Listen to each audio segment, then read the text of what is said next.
श्रीशैलेशदयापात्रम् धीभक्त्यादिगुणार्णवम् यतीन्द्रप्रवणम् वन्दे रम्यजामातरम् मुनिम् लक्ष्मीनाथसमारम्भाम् नाथयामुनमध्यमाम् अस्मदाचार्यपर्यन्ताम् वन्दे गुरुपरम्पराम् यो नित्यम् अच्युतपदाम्बुजयुग्मरुक्मव्यामोहतस्तदितराणि तृणाय मेने अस्मद्गुरोर्भगवतोऽस्य दयैकसिन्धोः रामानुजस्य चरणौ शरणम् प्रपद्ये लोकाचार्याय गुरवे कृष्णपादस्य सूनवे संसारभोगिसन्दष्टजीवजीवातवे नमः।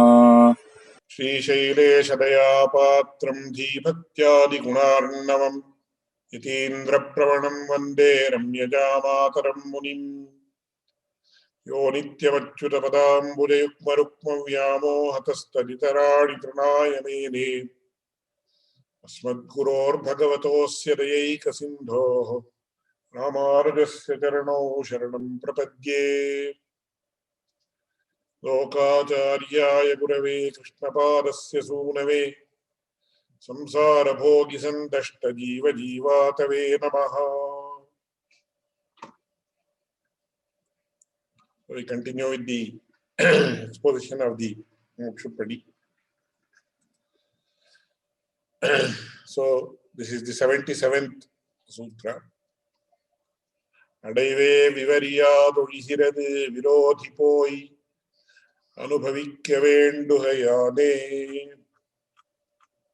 அக்ஷரக்கிரமத்திலே விவரியாதே யுத்கிரமமாக விவரிப்பான் ஏதென்ன அருளிச்செய்கிறார் அடவே என்று தொடங்கி, அதாவது அக்ஷரக்கிரமத்திலே விவரியாதொழிகிறது அகார விவரணமான நாராயண பதத்தில் பகவத் அனுபவத்துக்கு விரோதியான அகங்கார மமகாராதிகள் நமசாலே கழியுண்டு போய் பின்னை அனுபவிக்க வேண்டுகையாலே என்கை.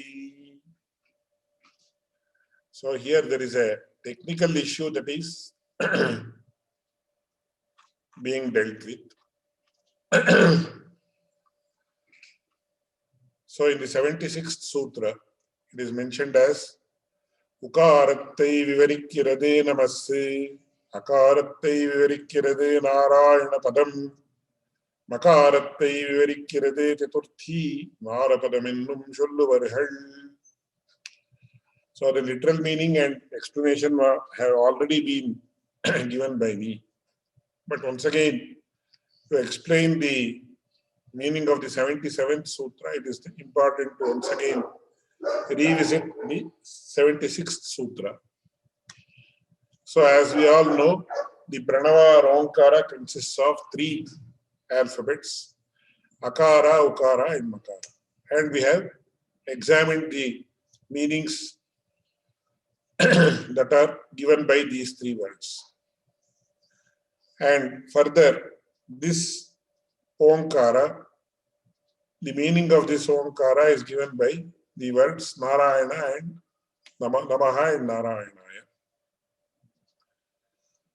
So which are the, there are 3 components in the words Namaha and Narayanaya.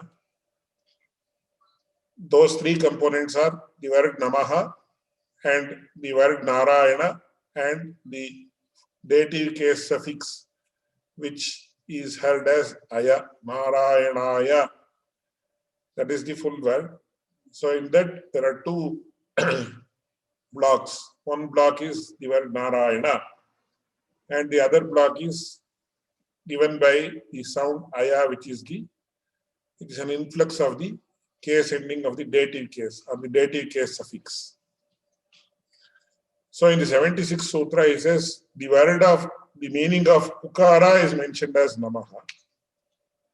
The meaning of Ukara is mentioned as Namaha.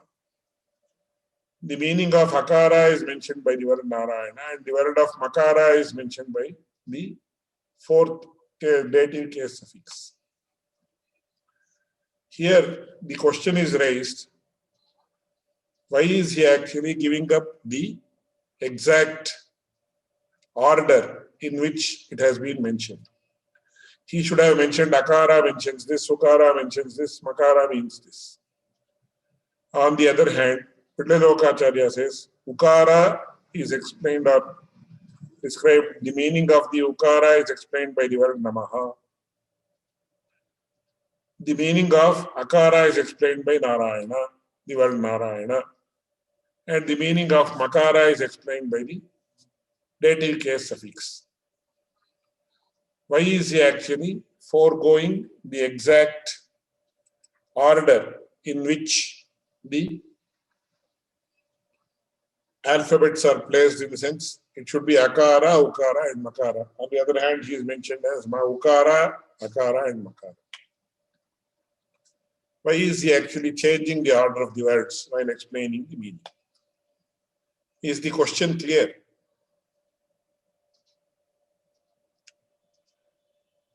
So if you have any doubt, you may raise your hand or interrupt me and ask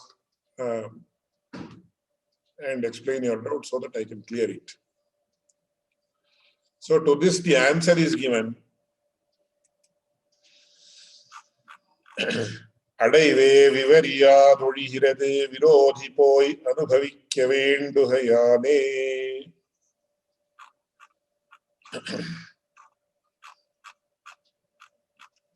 அக்ஷரக்கிரமத்திலே விவரியாதே யுத்கிரமமாக விவரிப்பான் ஏன் என்ன அருளிச் செய்கிறார்.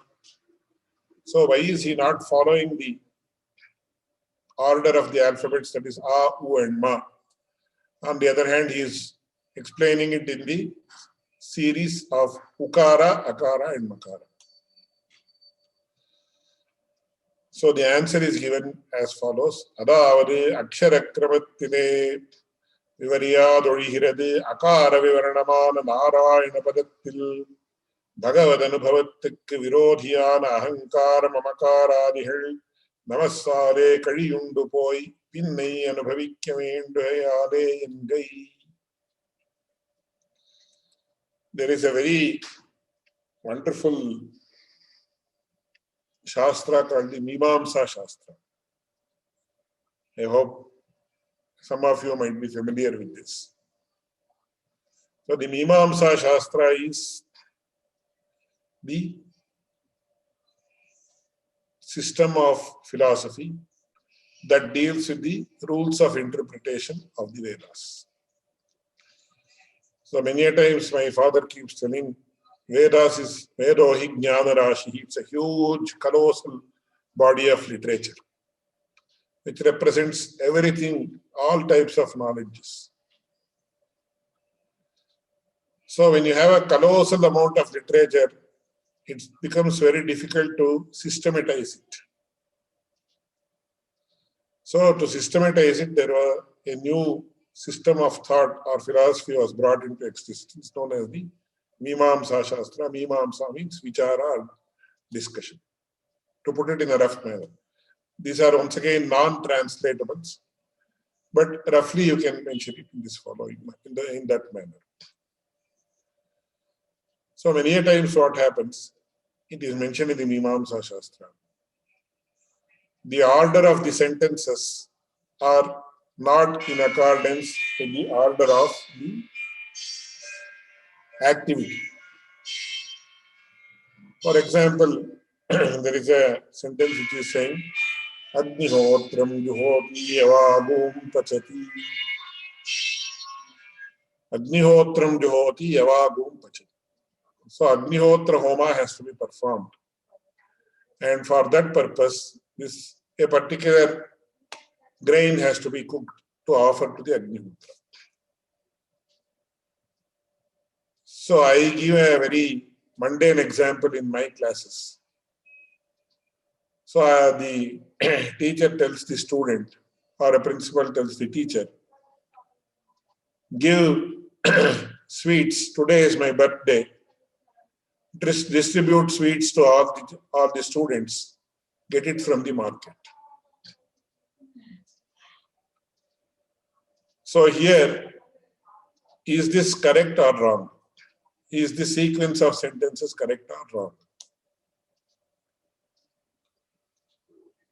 So the first sentence is distribute sweets to all the children.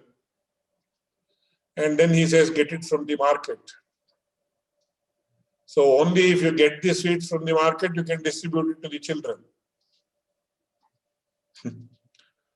So there is a nyaya which says, arthak patakramate arthakramaha baliya.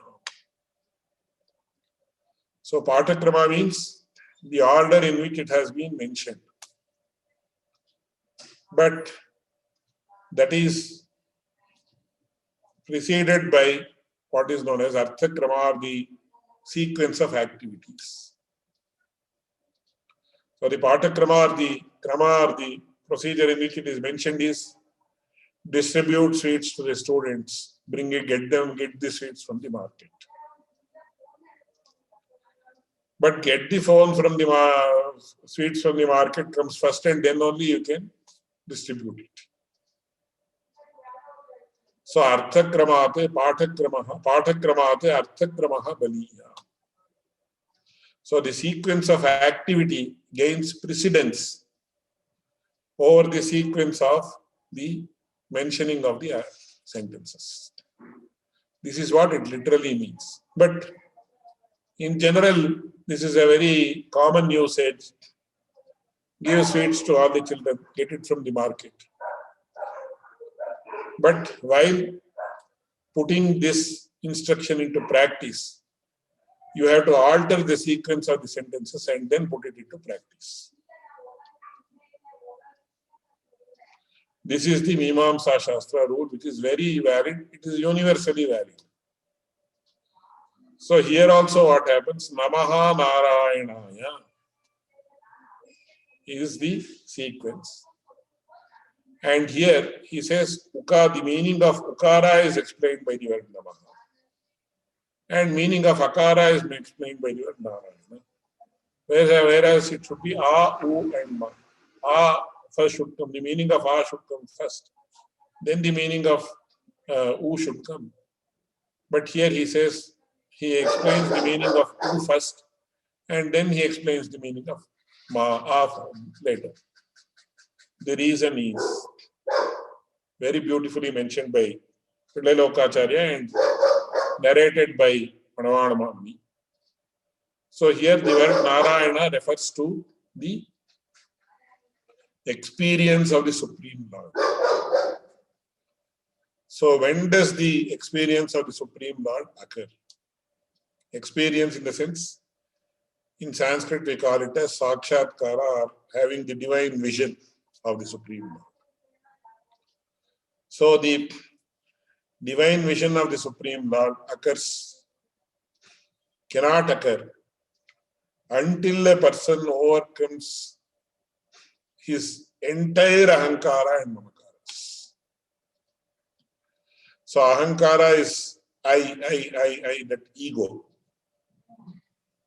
I belong to myself. I am everything.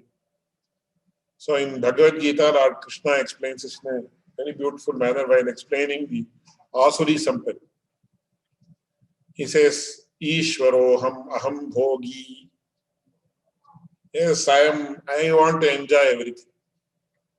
Everything is created for my enjoyment. Siddhaha ham balavan sukhi. Adhyaha vijanavan asmi konyosti sadrisho maya. See how great I am.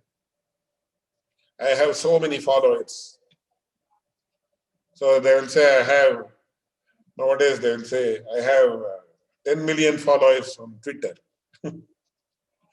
Only the medium has changed. The mentality remains the same. So I will say I have 10 million followers on Twitter, I have 10 million followers on Instagram. And every time I post something on Facebook, I get 10,000 likes within no time. If I post my video, I will get 30,000 views. So, konyosti sadrisho maya, who is equal to me? I am different from everybody. I am beyond, I am greater than everybody, etc. etc. And asau maya hatashyatruhu hanishyeta parahanapi. I have taught all these people a lesson, and I am going to teach a lesson to this fellow also. These are all Asuri Sampat. So this Ahankara is also this ego. So it should not be confused with the Ahankara that is mentioned in the Sankhya philosophy. It says Prakritehe Mahan Mahataha Ahankara, Prakriti Tattva, Mahat Tattva, Ahankara Tattva, etc. There it is totally different. In this context, it deals with what we call as ego, where we say, I am greater than everybody, I am unique, I am supreme, etc. That ego is the first impediment in the person experiencing or having the experience of Sakshatkara of the Supreme Lord. This has to be understood by all of us, especially people like me. Until we actually overcome this problem, the God will not come near us. So na maha means I belong to me, I belong to me, I belong to me, I belong to me. Always inherently every human being thinks like that. It is prakritika, it is by nature, it comes to us. And one need not do anything to have this egoistic approach, because it comes to us by nature. But to overcome this is the main challenge. So unless namaha happens, unless a person overcomes ahankara, and many times, even if a person overcomes ahankara, he will not have the capacity to overcome mamakara. So I may forget about myself, but I may not forget about things that are mine or belonging to me. So mama is the genitive case effect of aham. So what happens? This ahankara and mamakara, both of them have to totally, a person has to rid himself of both ahankara and mamakara, which is what is mentioned by the word namaha. So unless namaha happens, Narayana is meaningless. Meaningless in the sense, one cannot understand the purport of what Narayana is. Therefore, the meaning of Ukara is mentioned first, in the sense that is the order of or the sequence of activities if it happens, as and when it happens. So we all listen to the story of some people ascribe it to Ramanujacharya, some people ascribe it to another disciple of Ramanujacharya who is known as Engalalva. So it is said that Ramanujacharya used to go to Tirukkoštiyur or Tirukkotiyur. Some people call it as Tirukkoštiyur, but it is Goshtipura in Sanskrit. In Tamil, it is called as Tirukkotiyur. So he used to go there as per the orders of his principal Acharya, Periyanambi or Mahapurna, to understand the purport or the inherent secrets of the Rahasyatrayas or the Ashtakshara Mahamantra, Dvayamantra, etc. Then it seems when he went to the door of the Acharya, that is Goshti Purna, and knocked on the door, he used to ask, who is it? Yar in Sanskrit, who is it? Then from inside the answer would come, Nan Shatta Pinnaiva. Come after I am dead. Then Ramanujacharya used to come back. So like this, it happened 17 times, every time. So generally, when we knock on the door or when we ring the calling bell, if somebody from inside asks, who is it? You say, I. Aham, Nan. Then the answer is, come after I am dead. What does it mean? How can I come? How can one person go and meet another person after he is dead? So the answer did not flash to Ramanujacharya 17 times. Then the 18th time when he went, the answer flashed to Ramanujacharya.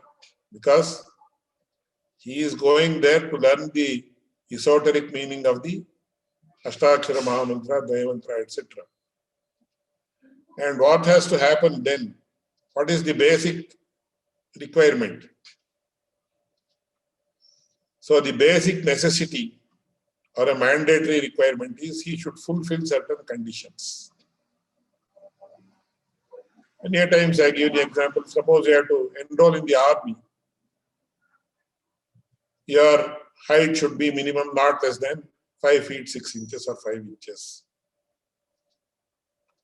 Then you should have this type of your chest, width of your chest should be so many inches, etc. And then your knees, they should not, when you run, your knees should not join together. Some basic necessities are there. If that is not, you should not have had a fracture in your life, etc., etc. These are the basic preconditions if you have to enroll in the army. Why? Why are these preconditions? They want to eliminate somebody from joining? No.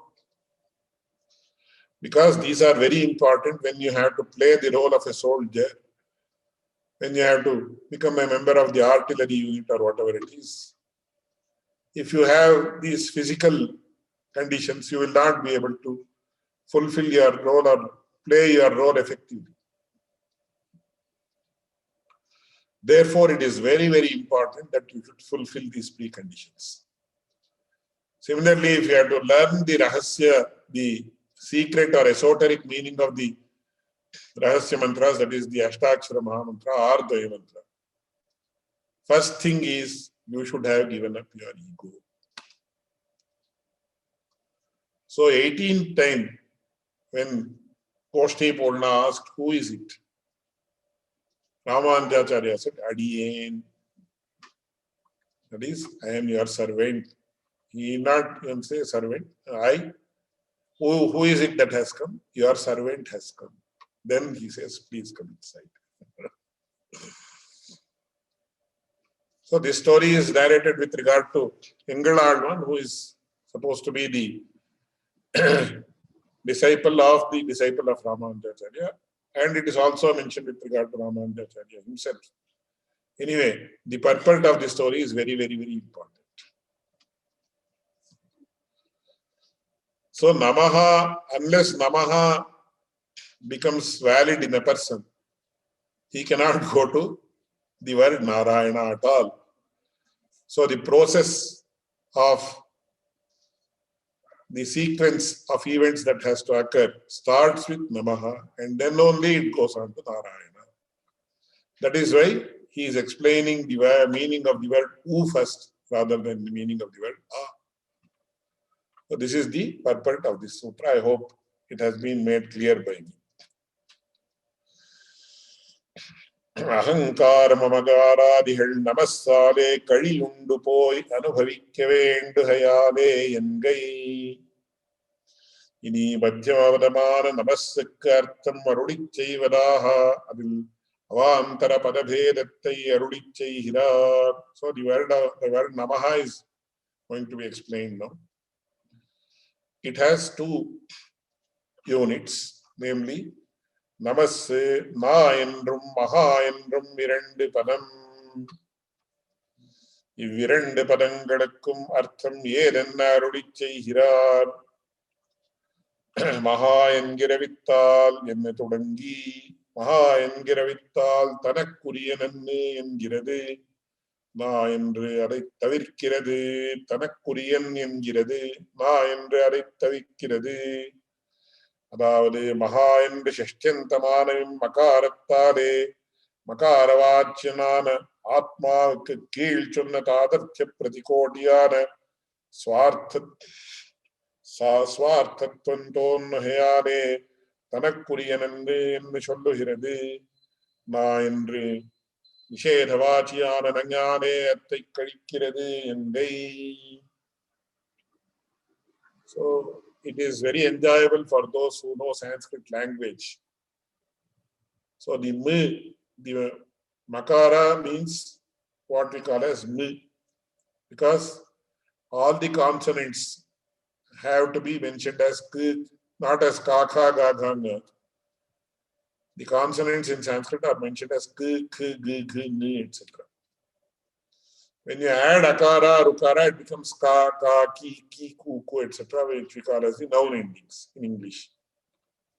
In Sanskrit, they are known as matras. In Kannada, for those who are familiar with Kannada language, we call it as kagunita.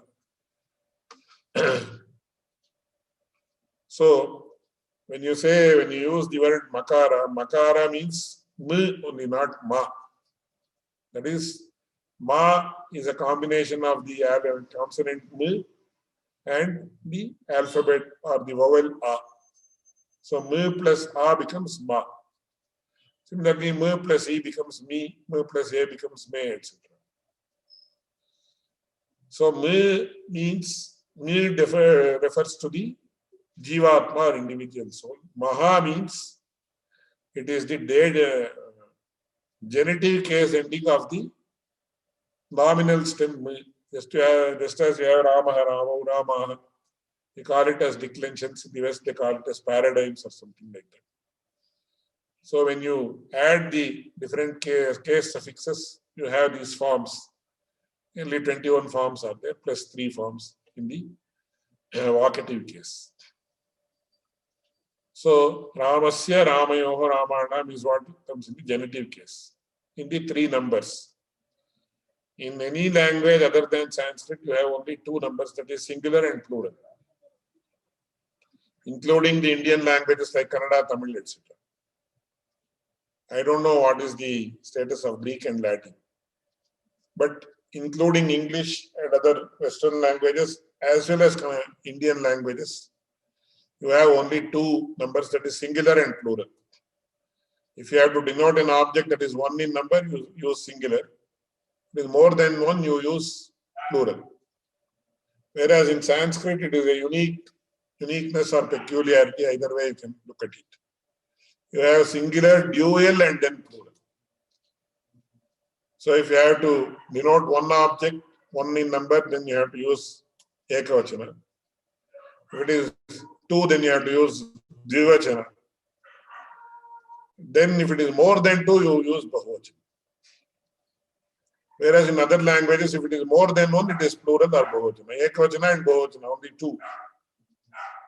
Whereas in Sanskrit, you have singular, dual, and plural.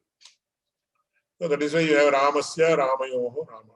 Similarly, Maha is the genitive case ending of the nominal stem M, which means the Jivatma. So Maha means I belong to myself. I am subservient to myself. This is what is denoted by the word Maha.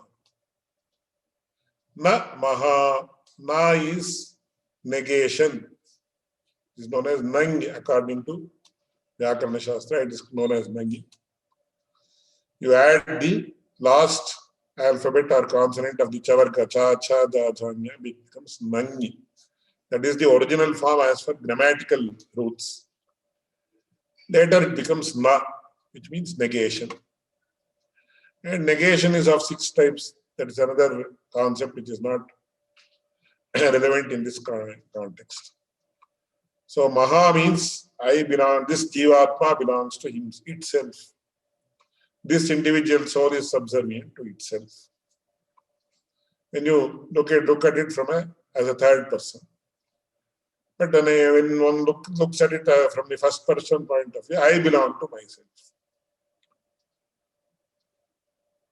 He is what is denoted by Maha. Na Maha. So the first realization that we have to get, or an individual soul or Jivatma has to get, is I am not subservient to myself. This realization has to come first. Then the question arises, then whom am I subservient to? The answer is the Supreme Lord. not to anybody, then am I subservient to my wife? Am I subservient to somebody else? To my boss who pays me some salary? No. I am not subservient to any other Jivatma. I am subservient to the Supreme Lord alone. Or later, I am subservient to the servant of the Supreme Lord, which is higher level than that. But the first step is overcoming the natural, instinctual, inherent thought that I am subservient to myself. That thought should go away, vanish, and that is the first step. Then the question comes, to whom am I subservient to? The answer is, I am subservient to the Supreme Lord. So that is mentioned by the word Namaha. That is very beautifully explained by Manavada Muni. He says, Pratikotiyana swarthatvam tonnahayane தனக்குரியன் என்னுமத்தை சொல்லுகிறது நான் என்ற நிஷேதவாச்சியான ஞானை அத்தை கழிக்கிறது என்றை ஆஹா நமஹா என்கிற வித்தால் தனக்குரிய நன்னு என்கிறது. So literally the meaning of the word Namaha is that a Jivatma is an individual soul, is not subservient to himself. So does the meaning, does the connotation of the word Namaha end there? Or does it mean something more? Then he says, Pirarku uriyananavat panne tanvai lakshanyattai kaattimil kalam tanakkennumanne yogyatayum kuda valiyum. So that is the 81st sutra. Before that, I'll explain the 80th sutra that is commented upon by Manavada Muni. He says, Ubhaya padattarum sonnavarthattai shera piditharulichai hirar aha namaha engira vittal tanakkuriyan engirathu enne padakramathile artham sollade vikramaha sollugirathu nishedathai solli nishedikka vendayane கிரமத்திலே சொல்லும் போது வீடுமின் முத்தம் என்னுமா போதே நிஷேதபூர்வகமான நிஷேத்தியத்தை சொல்லுகிறதென்று யோசிக்க வேண்டும். அதுதானும் பரந்தபடியிலே இவர் தாமே அருளிச் செய்கிறார். One very, very beautiful analogy is given here. Na maha. Na maha means na is not. Or negation. Negation of what? Negation of the feeling that the Jivatma is subservient to himself. Generally, in English, of course, it's quite different. In Sanskrit, suppose I say, or even in English, don't do it. What is the question? What is the question that immediately arises? Don't do what? So, first you have to mention some activity and then say don't do it. But here, he says the negation is given first and then the thing that is to be avoided is mentioned, which is actually not correct according to the principles of language. Always you have to mention some aspect and then negate it. This should not be done. That is how Sanskrit language, that is the rules according to which Sanskrit language works. In English, it's slightly different due to certain peculiarities which we will not discuss now.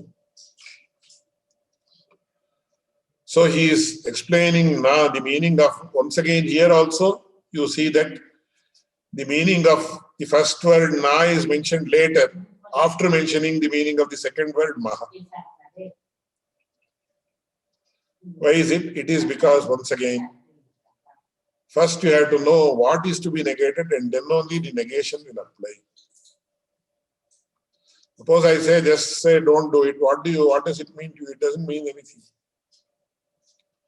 So Maha refers to the fact that there is an inherent, natural, instinctual feeling in the human being that this Jivatma is subservient to itself. And Na means that has to be negated, that has to be overcome. So that is why the meaning of Maha is explained, and then the meaning of Na is explained. One question may be asked here: why are they so particular about explaining these things? You say Maha is this what it means, Na is what this means. In those days, you have to go back nearly 600, 700 years. So many a times when such aspects were explained in an assembly of scholars, they had to take care of certain norms that prevailed in the method of exposition. Suppose you go to a court of law today, whether it's an American court or a British court or an Indian court. Certain norms have been laid down in which the arguments have to be presented or made. So first you have to say, these are the facts of the case. So presenting the facts cannot be termed as an argument. So suppose you are presenting the facts of a particular case. Suddenly the opposite lawyer says he intervenes and says this is not correct. Then the person who is presenting the case will say, this I am only stating the facts, I am not arguing. This I have learned from persons who are very close to me in this regard. So presenting the facts also has to be done in a particular manner. And then argument has to happen in a particular manner. So here, in those days, these things were done in a very, very systematic manner. And in case something was not done in a systematic manner, then it would not, if those norms were not taken care of, then that particular discourse would not be taken into account, or it would not be given the value that it is there. Because today, for people like you and me, we may feel, why is he so particular in explaining all these nuances? So you have to keep in mind the background and the situation that prevailed in those days when a discourse was being given. Whether it is in the public or even in the private domain, they had to adhere to the norms that were laid down or that were prevailing in those days. தனக்கும் பிறர்க்கும் உரித்தன்னென்னு அந்யசேஷத்வத்தை நிஷேதித்த உகாரத்தை விவரிக்கிறதாயில் பிறர் உரித்தன்ன அந்நின்றலையும் விவரியாமல் தனக்குரியனென்ன இத்தையே விவரிப்பானே என்கிற சங்கையிலே அருளிச் செய்கிறார் பிறர்க்குரியனானவன்னு என்று தொடங்கி, அதாவது அந்நியசேஷபூதனானவனன்னு சேஷத்துவத்துக்கு இசையாலே அந்நியற்காட்டில் தனக்குண்டான சர்வகாரணத்துவ சர்வரக்ஷகத்துவ சர்வசேஷித்வ ஆதியான வைலட்சண்யத்தை காட்டி அந்நிலையில் இன்னும் மீள்கலாம். தனக்குரியன் என்று நிற்குமன்னே தொம்மே என்றால் அகம்மே என்றும் அதொழிய சேஷத்துவத்துக்கு இசையாமையாலே மீழ்க்கைக்கு யோக்கியத்தையும் கூட இல்லையாய்விடும் என்கை. பிறர்க்குரியனானவன் தன் வைலட்சண்யத்தை காட்டி மீழ்கலாம், தனக்கென்னுமன்னு என்னும் யோக்கியத்தையும் கூட வழியும். So here there are once again two very important points that is to be noted. So suppose I say he is definitely going to come, then it results in two negations. There is no chance that he is not going to come. So when I assert something, the assertion results in double negation. Not that he is not coming. That's what is meant by he definitely is going to come. There is no chance that he cannot come. So no chance and not come. There are two negations. So when an assertion comes, then there are two negations. So when you say he is subservient to the Supreme Lord alone, then what does it mean? It means two things. One is he is not subservient to himself.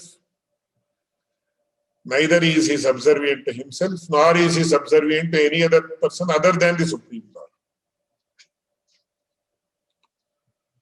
So na maha means two aspects.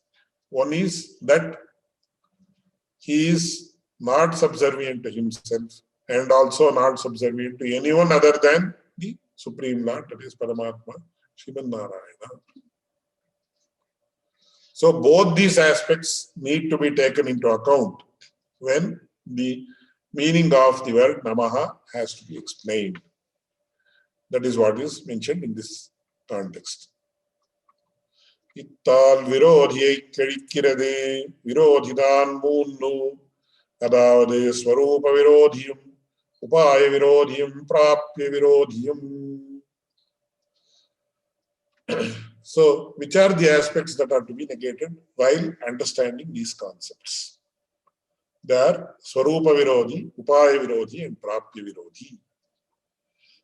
The obstacles that affect the Swarupa or the nature of the Jivatma, the obstacles that affect the means by which the Jivatma attains the Paramatma, and the obstacles that afflict the attainment of the Supreme Lord. So thus the obstacles are classified into three. What are these, etc.? We will have it in the next session. So today we will, because that's a totally new topic which requires some significant amount of introduction. So I will stop here today. If any questions are there, you can ask. Thank you, Swami. So in the beginning, you were speaking about Sakshatkara. Yes. About seeing the Lord. And you said before we see the Lord, before we have Sakshatkara darshan of the Lord, we have to give up all ego. In the Shastra, we have examples of Dhruva. He was a young boy. He definitely wanted to get his father's kingdom. He had ego. And yet the Lord appeared before him. Very, very nice question. So, in the case of Dhruva, it's very beautifully mentioned in our philosophical texts, including Srimad Bhagavatam, in which you are a greater expert than me. So, I know how much of Bhagavatam you know. So there, the greatness of the grace of the Lord comes into play or comes into the notice of the people or devotees. Because many a times we approach the Lord on the premise or the pretext of asking for something very ordinary. But what did he do?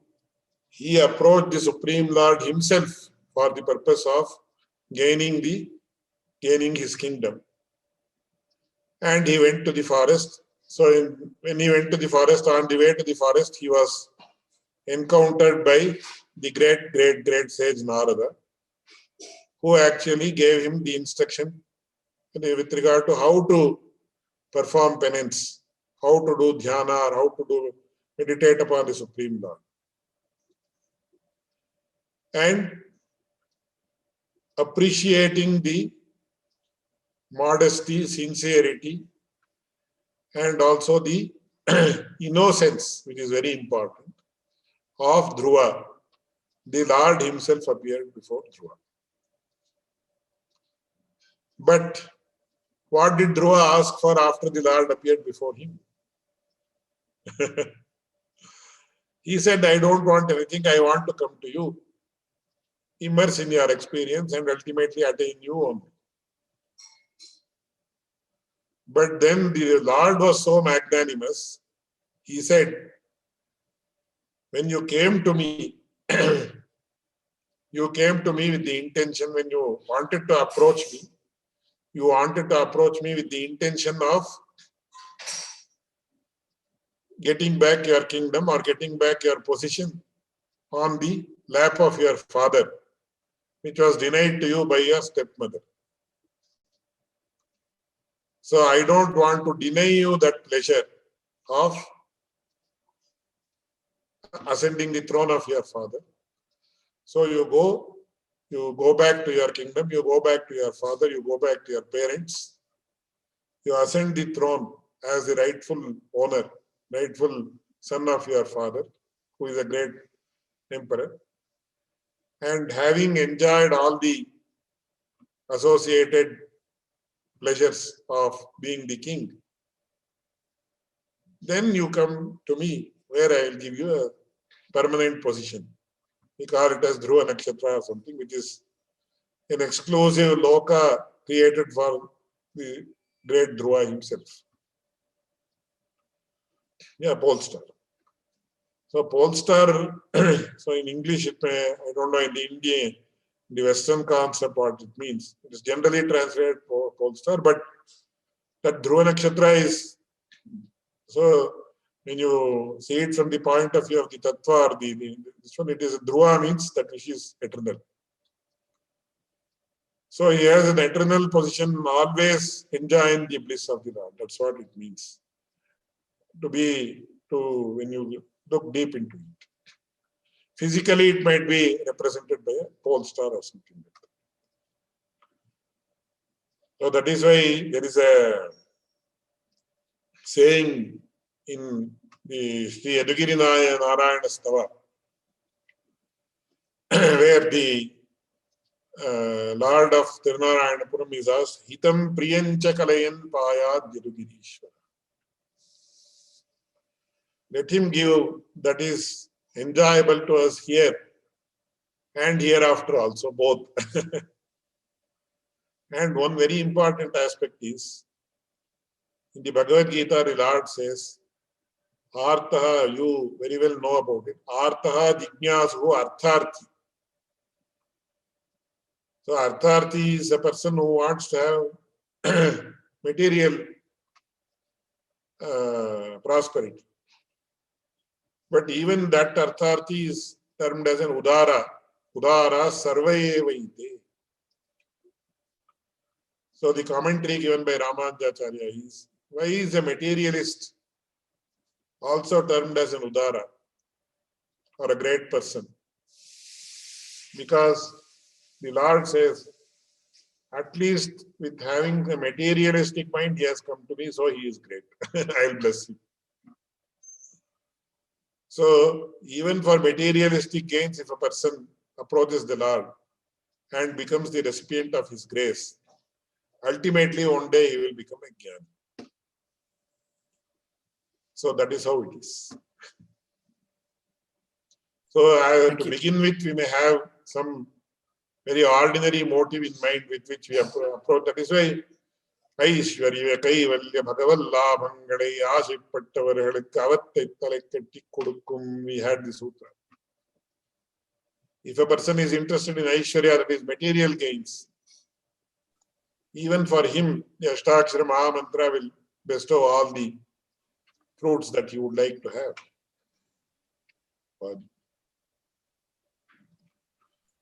So that is how it is. Yeah. Have I answered your question? Yes, very good. So also this is a reason why you were explaining how Ramanuja went to Goshtipurna to try to get the meanings of the Astakshara and other mantras, Rahasya Trayas. So does it mean that this is also why we don't explain the meanings, the esoteric meanings, to people before they do property, before they go through the Pancha Samskara, they get the mantras, then afterwards only the inner meanings of the mantras are explained. Yes, there are two important things. One is the physical preparation that is required. It is having the Shankachakrankana, the branding is once again not the right word, because branding is also used in a derogatory sense. So having the Pancha, that is the Shankachakrankana, is very important.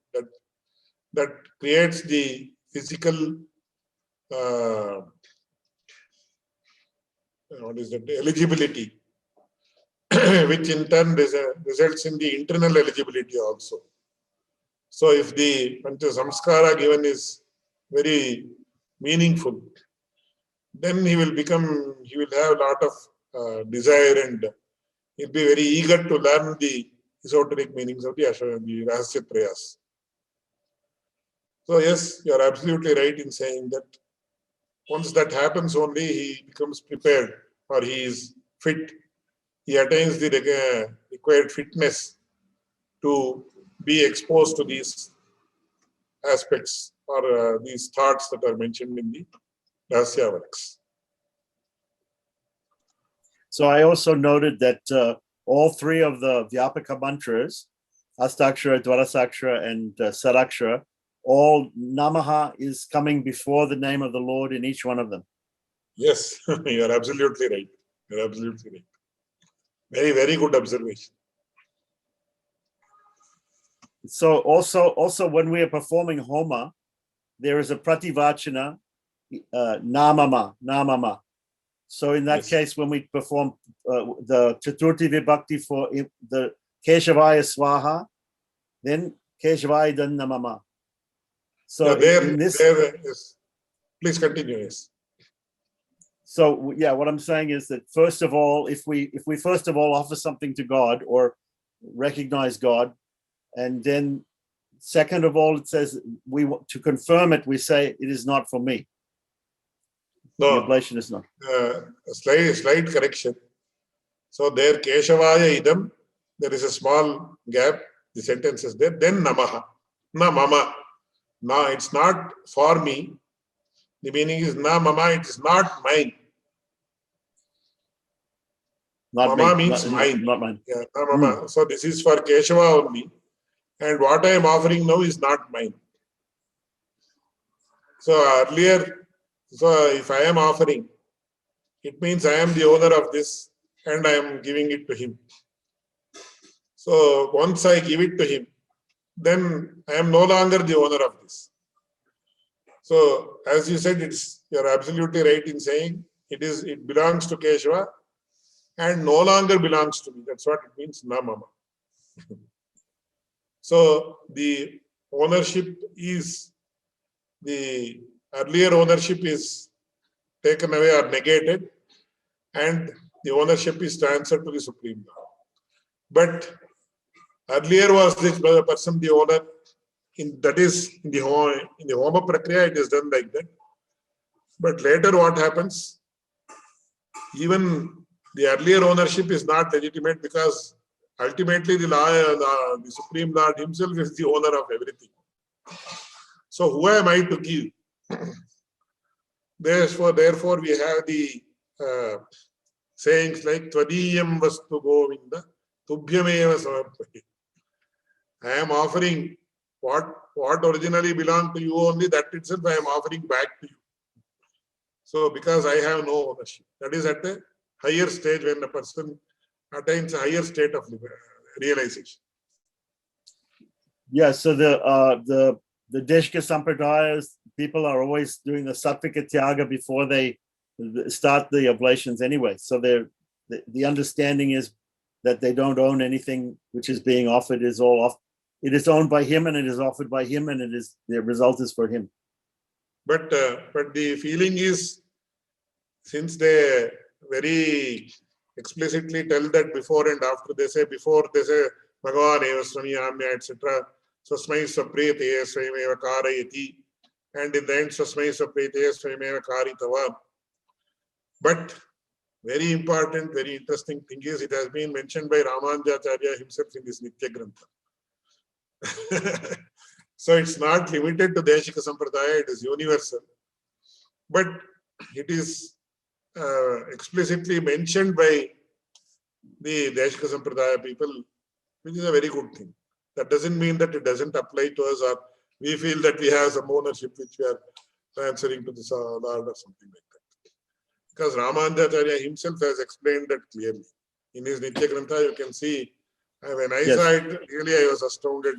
Because even I did not, many years back, maybe 20, 30 years back, when I realized that it is there in Ramanujacharya's work itself, I was really surprised. And it's nothing to be surprised because, from another point of view, there is nothing to be surprised because that is what is that is how things are.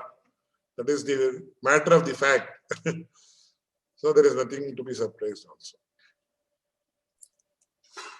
So it can be done, or why is it that Tenacharya Sampradaya people don't usually do it, and only at the end we say Narayanai Samarpayami? That's all. There, some aspects. See, Anuktam Aviruddham Manyato Grahim is a universal principle Ramanujacharya also follows.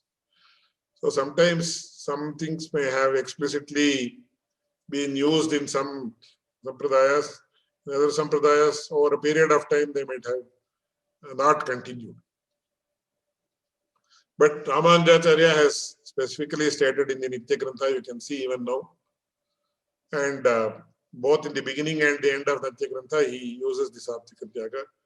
That same, we call it as Anupuri, the same sequence, the same verbatim it is used by them, by the Vadagalai Sampradaya people.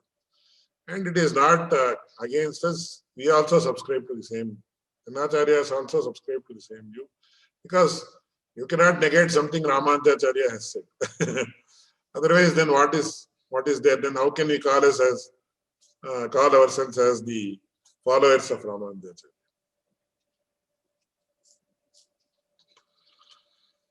So, any other questions?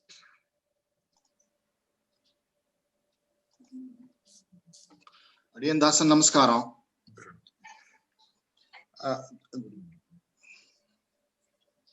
Yes, Dasan, please.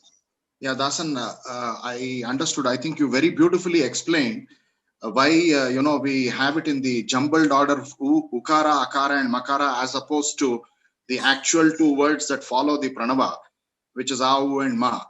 But my only question is, you also later subsequently split the word Na and Maha and said Na is a negation, which is basically not, and Maha is belonging to oneself or belonging to myself.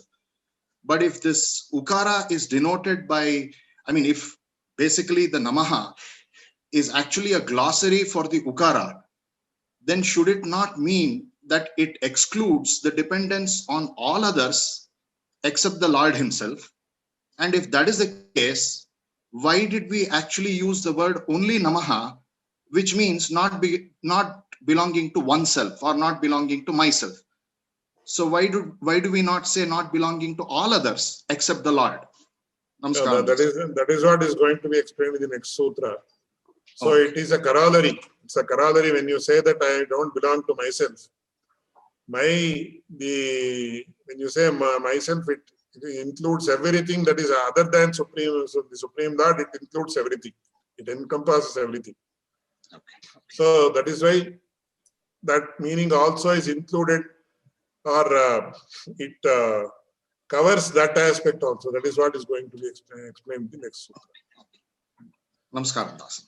So Swami, I had a thought about this question. So you were explaining that the Ma in Namaha is actually Masya. It is M. It is genitive singular, right?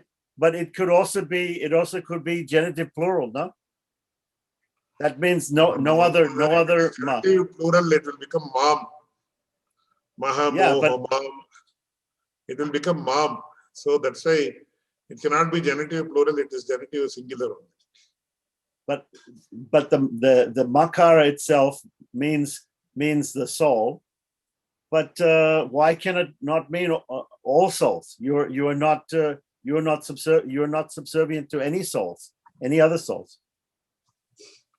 Yeah, by connotation you can get the meaning. Literal meaning may not be like that, because the fact that the makara means the jivatma only has been explained earlier. Makaram jnanavachya jivatma or something like that. So makara denotes the jivatma, and the form of me, if you actually decline it or do it in the Shashti Vibhakti or the genitive case, literally if you take the form will be mam. So it should be namam, not namaha. Therefore it is singular, but you can use it as a connotation, not literally that meaning. Adiyan Dasan, just as a follow-up to the question that Keshav Das ji asked, I have just one last question. I'm sorry, it is very late, but I'll just ask one small question. No problem. You said namaha is not belonging to myself or not belonging to oneself. And again, we should only belong to the Lord. But earlier you had also said, I mean, if I have to attain this path of liberation or attain the Lord, then it has to be through my acharya.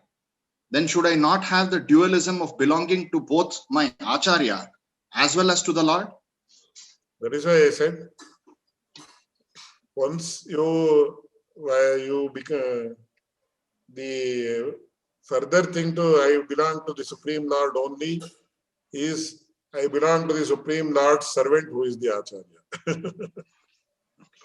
So that is the kashta, the higher level. The lower level is I belong to the Supreme Lord. According to Sri Vaishnava philosophy, it is very beautiful. The higher level than that is I belong to the devotee of the Lord. So I think, Swami, I think you were explaining before also that if a servant has a contract with a master, it means that the lady of the house is also can give the orders, and so yes, all of the people in the house, even though they don't have the actual mastership over that servant, they also can give orders. So the guru and the acharya and Sri Devi, these are all our masters, mistresses also. So the Lord and all his all those who are related to him.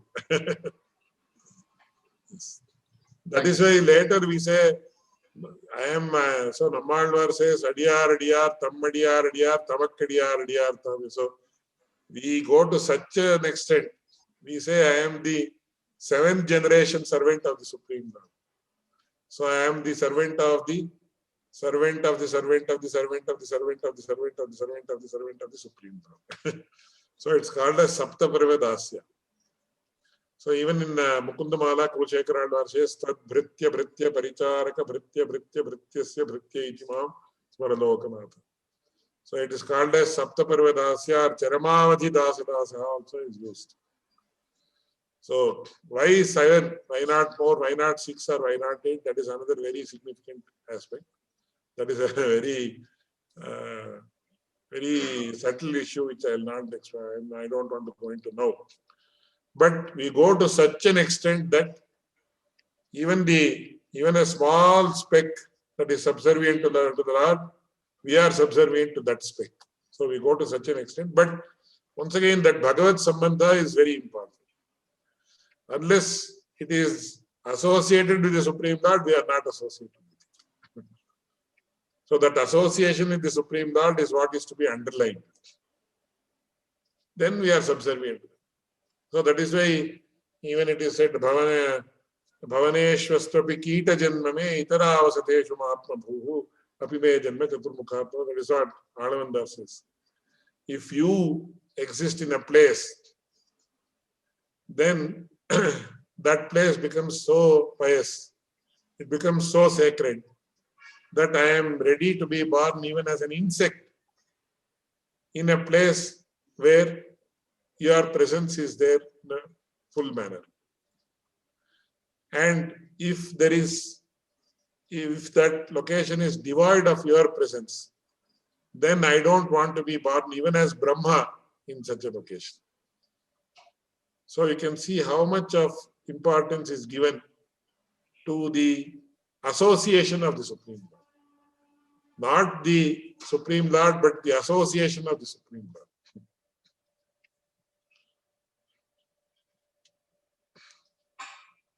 So thank you very much. We'll continue next week. धन्यवाद नमस्कार.